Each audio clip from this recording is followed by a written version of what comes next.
আসসালামু আলাইকুম ওরহমতুল্লাহি ওবারাকাতুহু। এ পর্বে আমাদের আলোচনা সূরাতু তিন। এটি কুরআনুল কারীমের ৯৫ নং সূরা। আলহামদুলিল্লাহ ওয়াসসালাতু ওয়াসসালাম আলা রাসূলিল্লাহ ওয়া আলা আলিহি ওয়া সাহবিহি আজমাইন, আম্মা বাদ। আউযু বিল্লাহি মিনাশ শাইতানির রাজিম। বিসমিল্লাহির রহমানির রহিম। রব্বি ইশরাহ লি সাদরি ওয়া ইয়াসসির লি আমরি ওয়াহলুল উকদাতাম মিন লিসানি ইয়াফকাহু কাওলি।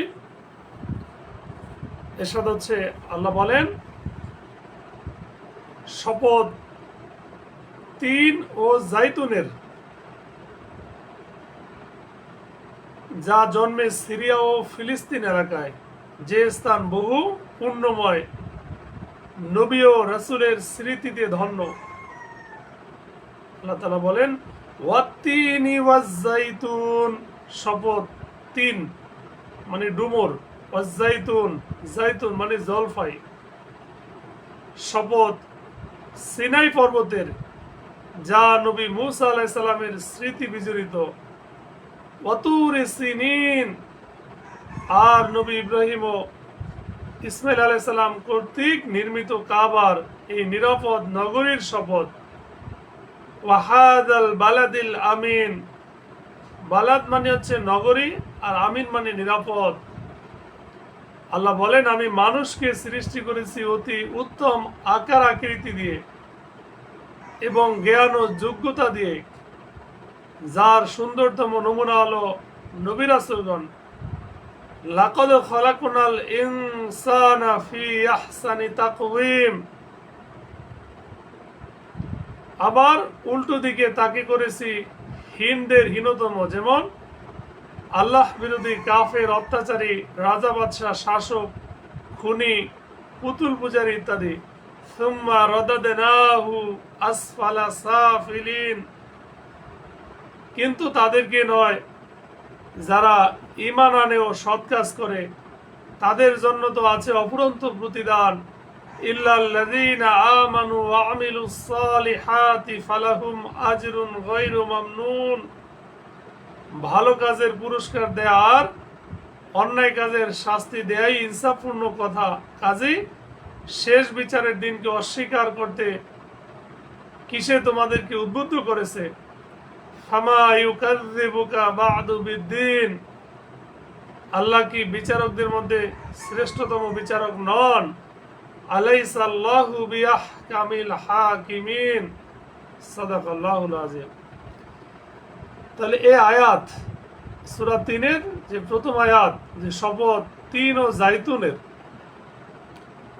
তিন মানে ডুমুর জাতীয় এক প্রকার মিষ্টি ফল, যার গাছ ও ফল ডুমুর গাছ ও ফলের মতোই দেখতে। উর্দুতে আনজির তর্জমা দেখে তা আমাদের দেশের পেয়ারা, আঞ্জির বা এরকম মনে করা ভুল হবে। জাইতুনকে ইংরেজিতে অলিভ বলা হয়, বাংলাতে অনুবাদ জলপাই করা হয়ে থাকে। ওয়াতুরে সিনিন, আর শপথ তুরে সিনিনের, মানে বলা হয় তুরে সিনিন অর্থ হলো মানে তুর পর্বত। এই পাহাড়ে আল্লাহ তাআলা মূসা আলাইহিস সালামের সাথে কথা বলেছিলেন, অর্থাৎ এটা সেই তুর পাহাড় যে স্থানে আল্লাহ তাআলা মূসা আলাইহিস সালামের সাথে কথা বলেছেন। ও হাদাল বালাদিল আমিন, আর শপথ এই নগরীর, এই নগরী বলতে আল্লাহ নবী ইব্রাহিম ও ইসমাইল আলাইহিস সালাম কর্তৃক নির্মিত কাবার।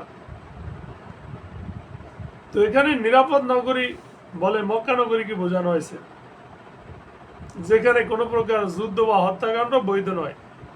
এছাড়াও যে ব্যক্তি এই শহরে প্রবেশ করে যাবে, সেও নিরাপত্তার অধিকারী হবে। সুবহানাল্লাহ।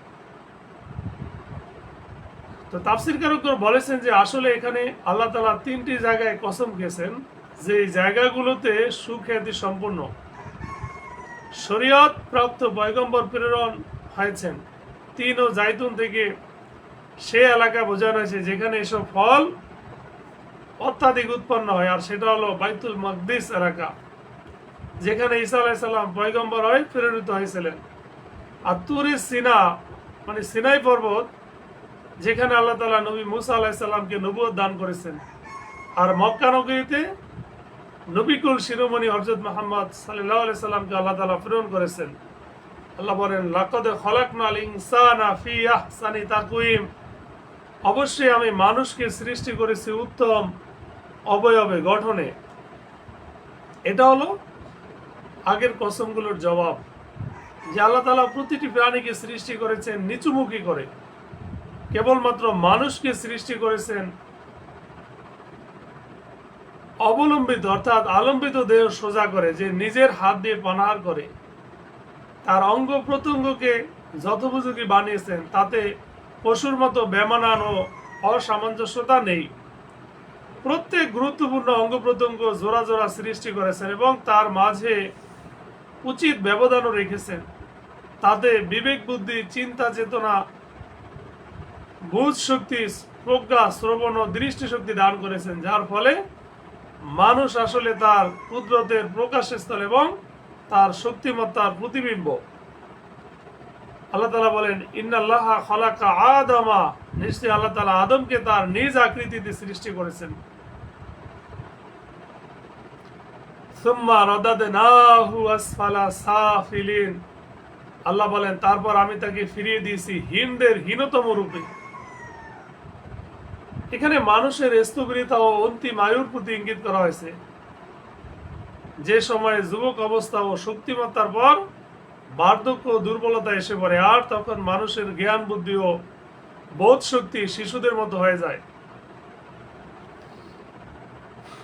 আল্লাহ বলেন, কিন্তু তাদেরকে না, যারা ঈমান এনেছে এবং সৎকর্ম করেছে, এদের জন্য তো রয়েছে নিরবচ্ছিন্ন পুরস্কার। তো হাদিসও আসছে, আল্লাহ রাসূল বলেন, কোন মুসলিম অসুস্থ হয়ে পড়লে অথবা মুসাফির হলে আল্লাহ তাআলা আমল লেখক ফেরেশতাগণকে আদেশ দেন, সুস্থ অবস্থায় সে যেসব সৎকর্ম করত সেগুলো তার আমল নামায় লিপিবদ্ধ করতে থাকো। সুবহানাল্লাহ। তাহলে মূল বিষয় হচ্ছে, এ দিয়ে মুমিনদের অবস্থা বর্ণনা করা হয়েছে। তারা অন্তিম বার্ধক্যে বসলেও তাদের জন্য রয়েছে নিরবচ্ছিন্ন পুরস্কার। ফামা ইউকাযযিবুকা বা'দু বিদ্দিন, কাজী হে মানুষ, এরপর কিসে তোমাকে কর্মফল দিন সম্পর্কে অবিশ্বাস করে। তো এ দিয়ে আল্লাহ তাআলা কিয়ামতের অবিশ্বাসীদেরকে হুমকির সাথে হুঁশিয়ারি করা হয়েছে যে আল্লাহ তাআলা তোমাকে সুন্দরতম অবয়বে সৃষ্টি করেছেন এবং তিনি তোমাকে তার বিপরীত হীনতার অতল তলে নিক্ষেপ করতেও সক্ষম। আর তার মানে হলো তোমাকে পুনর্বার সৃষ্টি করা তার পক্ষে কোনো কঠিন কাজ নয়। সুতরাং এরপরেও কি তুমি কিয়ামত ও প্রতিফল দিবসকে অবিশ্বাস করবে? আলাইসা আল্লাহু বিআহকামিল হাকিমিন, আর আল্লাহ তাআলা কি বিচারকদের মধ্যে শ্রেষ্ঠ বিচারক নন? অর্থাৎ আল্লাহ তাআলা কারো প্রতি অবিচার করেন না।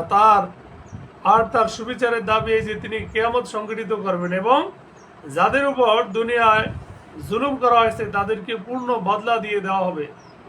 প্রকাশ থাকে যে এই সূরার শেষে বালা আনা অর্থাৎ এই সূরার শেষে আল্লাহ তাআলা মুসলিমদেরকে, গোটা জাতিকে একটা মেসেজ দিয়েছেন যে আমি কি শ্রেষ্ঠ বিচারক নই? আল্লাহ আমাদের সঠিক বুঝ দান করুক, আমিন।